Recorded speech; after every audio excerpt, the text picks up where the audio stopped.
È una festa ormai che è la sua 13ª edizione, una festa nata grazie al lavoro di tantissimi volontari del gruppo che sta lavorando ancora oggi a questa bella festa che unisce tradizione, unisce la valorizzazione del territorio e anche delle attività che vogliono attrarre i giovani per dei momenti ludici di divertimento e per stare insieme, e quindi ha anche una funzione sociale. Il grande sforzo che è stato fatto in questi anni dal gruppo di volontari e proponenti è proprio quello di promuovere il territorio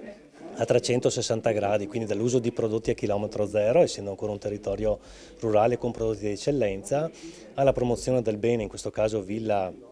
Poiana, una villa veneta del Palladio del 1549, quindi per far rivivere queste meraviglie anche ancora oggi sul nostro territorio. Lì vicino, peraltro, esistono altre persistenze monumentali, penso al castello di Poiana, proprio anche al centro storico di Poiana, e poi al territorio del Basso Vicentino e dell'area berica, dove ad oggi è possibile raggiungere varie mete turistiche attraverso sia il sistema autostradale, quindi attraverso l'autostrada 31, ma anche in bicicletta grazie alla Treviso Stilia ed un'altra rete di ciclabili che connette tutto questo grande territorio, e Regione sta investendo in questo. Sicuramente ha una valenza importante per il territorio perché raggruppa una serie di persone, di cittadini, non solo del territorio dell'area berica, ma anche fuori provincia, proprio anche fuori regione, perché ormai la questione enogastronomica specialmente, visto come si accennava prima, utilizziamo prodotti a chilometro zero, abbiamo una stalla del territorio dove ci fornisce la carne e quindi frutta e verdure del nostro territorio,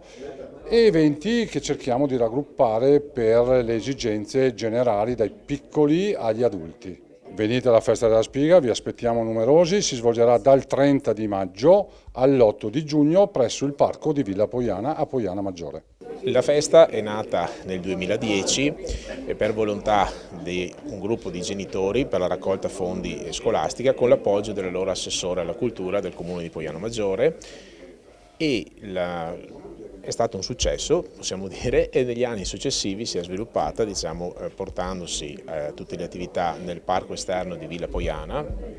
che è appunto come il fiore all'occhiello del comune di Poiana Maggiore, e si è sviluppata in più giorni durante, non più una domenica ma un fine settimana. I successi riscontrati eccetera ci hanno dato la possibilità,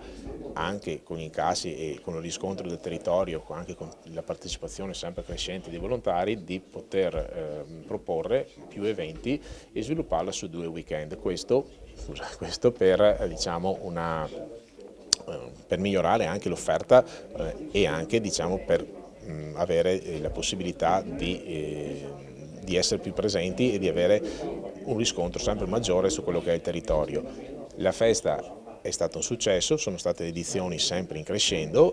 e anche la risposta del pubblico anche per quanto riguarda il nostro stand gastronomico, che è un stand gastronomico molto rinomato, offrendo prodotti a chilometro zero del territorio, dalla carne al maiale e a quant'altro, molto apprezzati. Le raccolte fondi per cui l'associazione è nata sono sempre state importanti e sono sempre state devolute alle altre associazioni, quali la scuola materna parrocchiale, la parrocchia, il centro missionari, e questo ci rende molto orgogliosi, noi del direttivo, ma anche tutti i volontari che sono presenti, che ci danno una mano e che si impegnano e lavorano sodo per la riuscita della manifestazione. Ben 45.000 euro. 45.000 euro nell'arco di 13 edizioni di donazioni, che sono importanti, orgogliosamente 45.000 euro. Ecco.